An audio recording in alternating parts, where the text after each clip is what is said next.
Olá, meus queridos. Como prometido, estamos iniciando aqui a primeira aula relacionada a equipamentos industriais estáticos. E essa primeira aula a gente vai tratar de princípios físicos envolvidos. Conforme nós conversamos no vídeo anterior, os equipamentos que a gente vai tratar aqui são equipamentos industriais estáticos. E nesse caso, os tópicos abordados vão ser trocadores de calor, caldeiras, vasos de pressão e sistemas de refrigeração.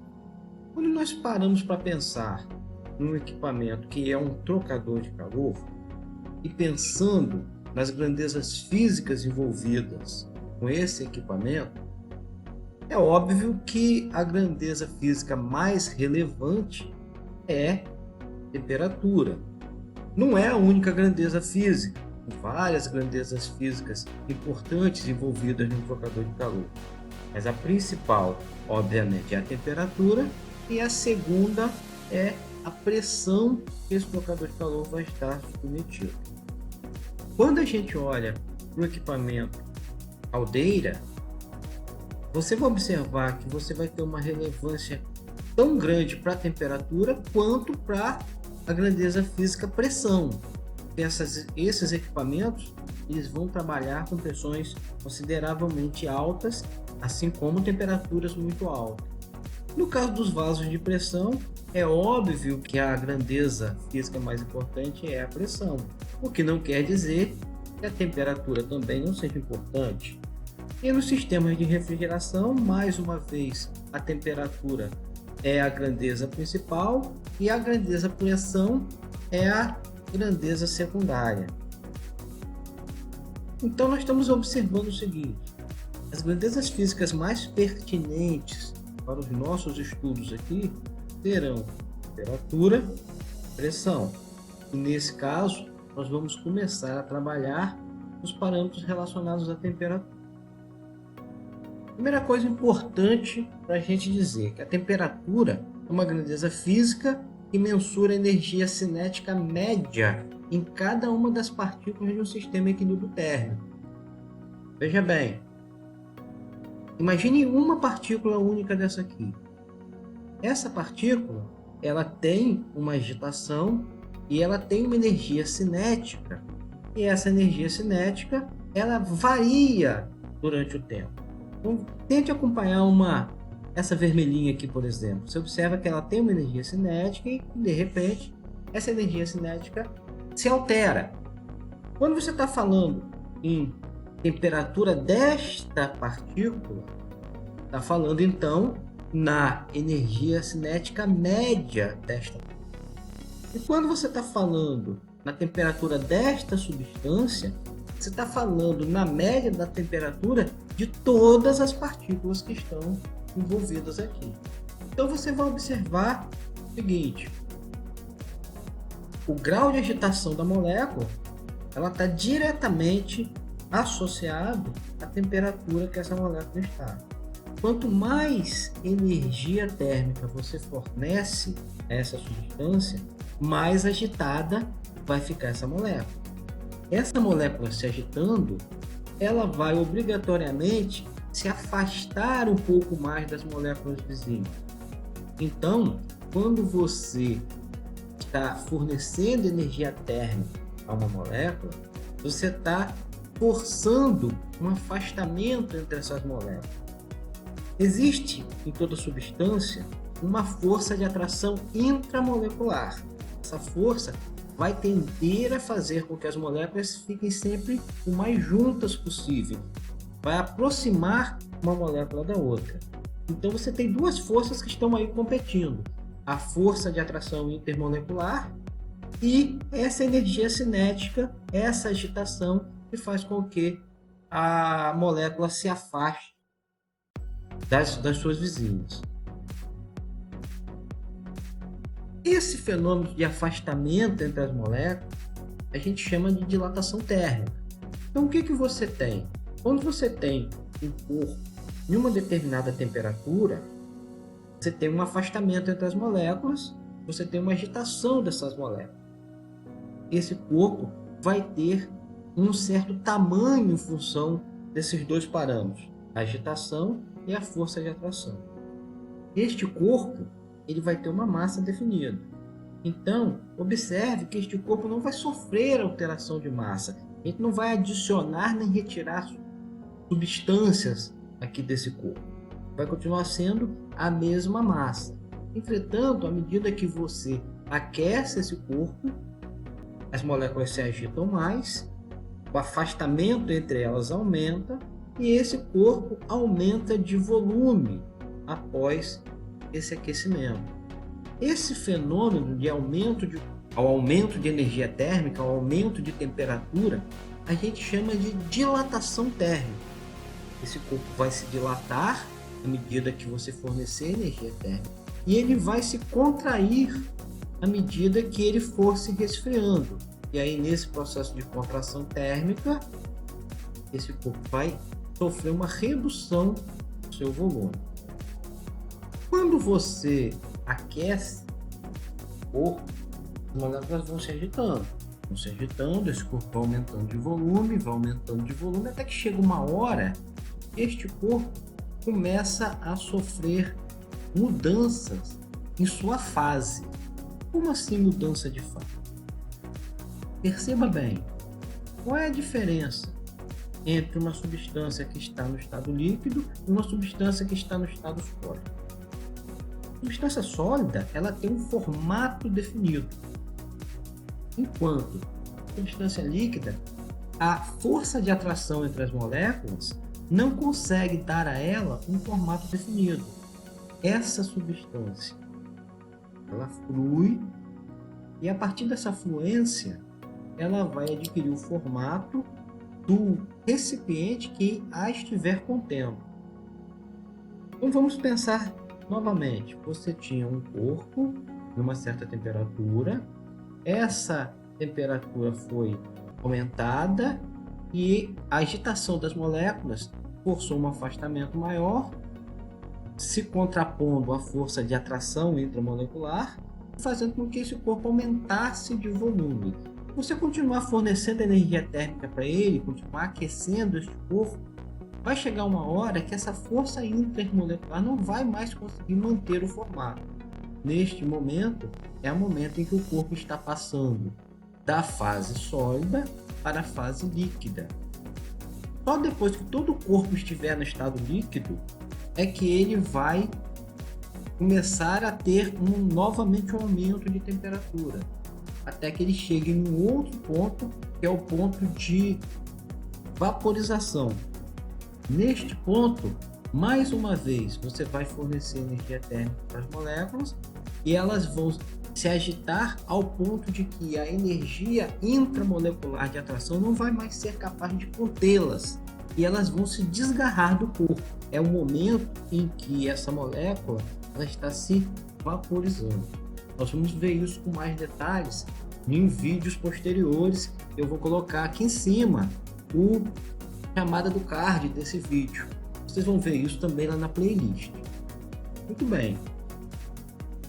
Isso que eu estou mostrando aqui é um artifício de engenharia que a gente chama de junta de dilatação. Como assim? A gente sabe que um corpo, quando sofre a variação de temperatura, ele dilata, aumentando de volume, e contrai, reduzindo o volume. E como durante o dia você tem momentos em que a temperatura aumenta e depois a temperatura diminui, é óbvio que este corpo vai sofrer um aumento de tamanho quando você estiver bastante quente, e durante a noite, quando a temperatura se resfriar, ele vai se contrair. Este recurso que é usado aqui é justamente um recurso para compensar esse aumento de tamanho durante o período quente e depois a nova contração, redução de tamanho durante o frio.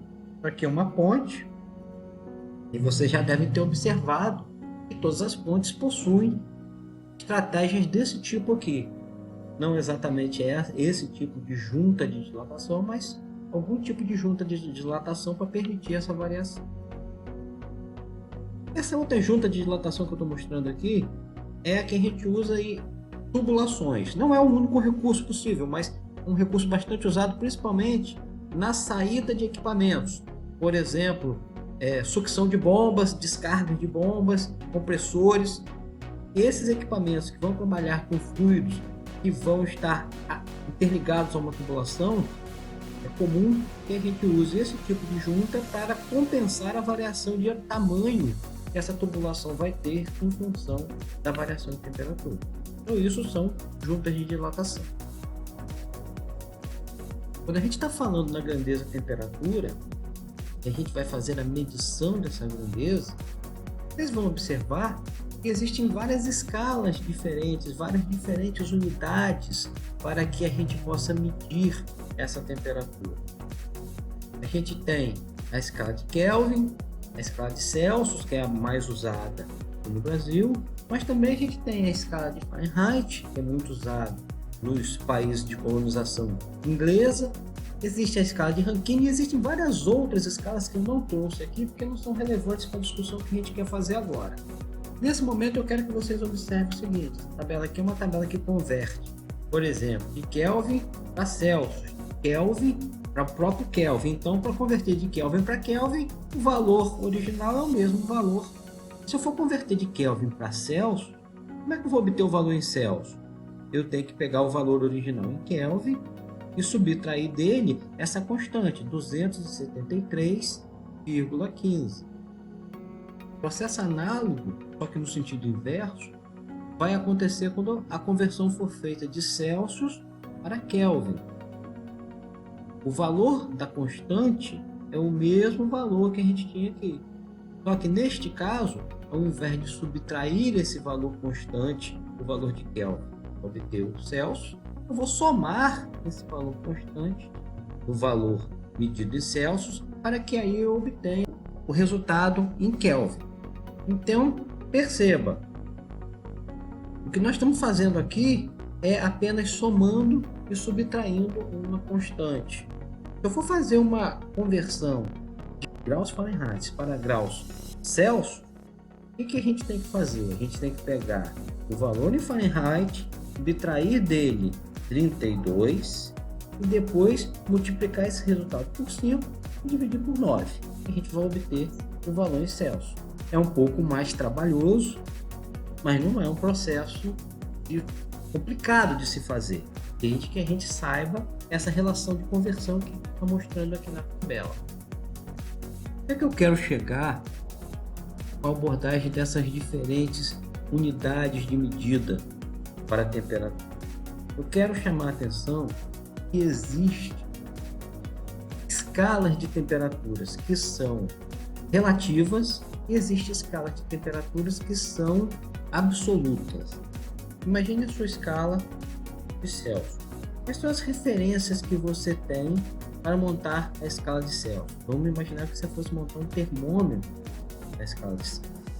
A primeira referência seria o 0 graus Celsius, que é equivalente à temperatura em que a água congela ou que o gelo derrete quando você está a nível do mar, e você está submetido a uma pressão de 1 atm. Agora você imagina o seguinte: você tinha uma substância que estava a uma temperatura de 20 graus Celsius e você foi resfriando essa substância. Então, as moléculas começaram a vibrar cada vez mais lentamente, a vibrar cada vez menos, e à medida que elas foram vibrando menos, essa substância foi sofrendo uma redução de volume, foi sofrendo uma contração térmica. Imagine que essa substância é água. Então você está contraindo, até que você vai chegar a uma certa temperatura e a água vai começar a mudar de fase. Então o que você está gerando? Você está gerando uma redução tão grande na agitação das moléculas que a força de atração entre elas está forçando o corpo a adquirir um formato definido. Esse formato ele não vai mais escoar como escoava essa água enquanto ela estava no estado líquido. Ela vai estar passando de líquido para sólido e ela vai estar fixando um certo formato em função dessa mudança de fase. Depois nós vamos tratar melhor dessa questão da mudança de fase da água e do comportamento anômalo que ela tem comparado às outras substâncias. Mas voltando aqui ao que a gente estava tratando, a água vai passar do estado líquido para o estado sólido e depois do estado sólido, ela vai continuar sofrendo uma redução de temperatura. Isso significa que aquele gelo que inicialmente estava a 0 graus, ele vai começar a ir para -1, -2, para -3, para -4, sucessivamente sofrendo uma redução de temperatura. Então você imagina agora o gelo, que é água no estado sólido, uma molécula tem lá a sua vibração e que você continua retirando calor e fazendo a temperatura sofrer uma redução. O que está acontecendo nessa água no estado sólido? Essa agitação está ficando menor, até que chega uma hora que a molécula para de vibrar. Quando a molécula para de vibrar, você chega no ponto de menor temperatura possível que esse corpo pode obter. Que ponto é esse? Seria menos 273,15 graus Celsius. Esta é a menor quantidade de energia térmica que pode estar armazenada no corpo. Por que eu estou falando sobre isso? Eu quero tratar justamente da escala de Kelvin. Quando você está medindo em Kelvin, você está medindo a partir desse menor valor possível, ou seja, você está partindo do zero absoluto de temperatura e você está iniciando a medição a partir deste ponto, a partir da ausência total de energia térmica no corpo. Uma escala que parte da ausência total de energia é dita uma escala absoluta. Então você observa, Kelvin é uma escala absoluta de temperatura. Ela parte do zero absoluto e vem medindo.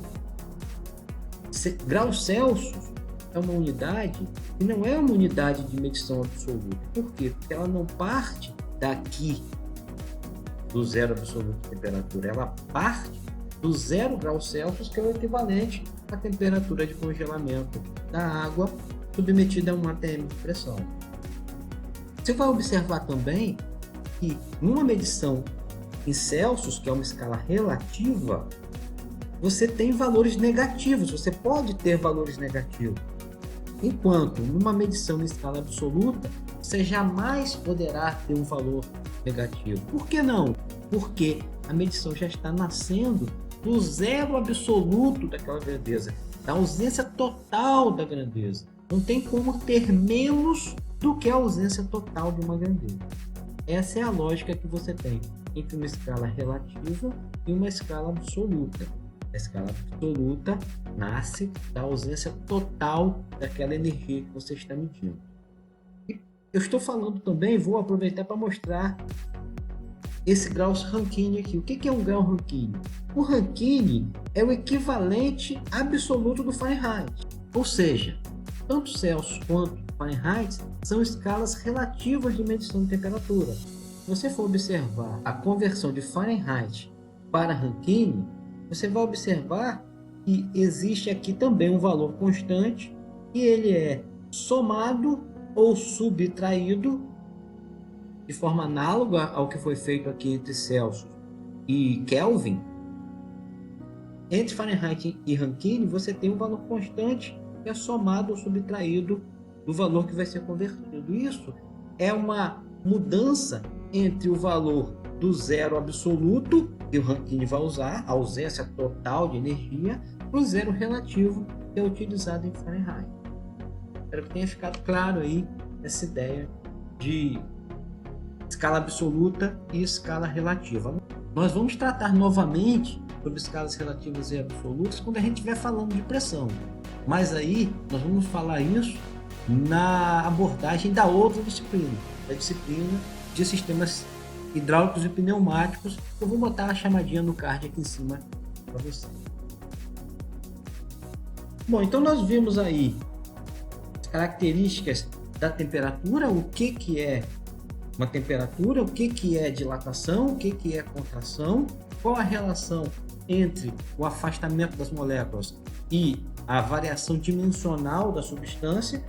Vimos um pouquinho da mudança de fase e no próximo vídeo nós vamos ver a segunda parte da abordagem dos princípios físicos para o estudo dos equipamentos industriais estáticos. Vocês também vão ter acesso à playlist de sistemas hidráulicos e pneumáticos. E se você gostou do vídeo, deixa aí o seu like e não se esqueça de se inscrever no canal.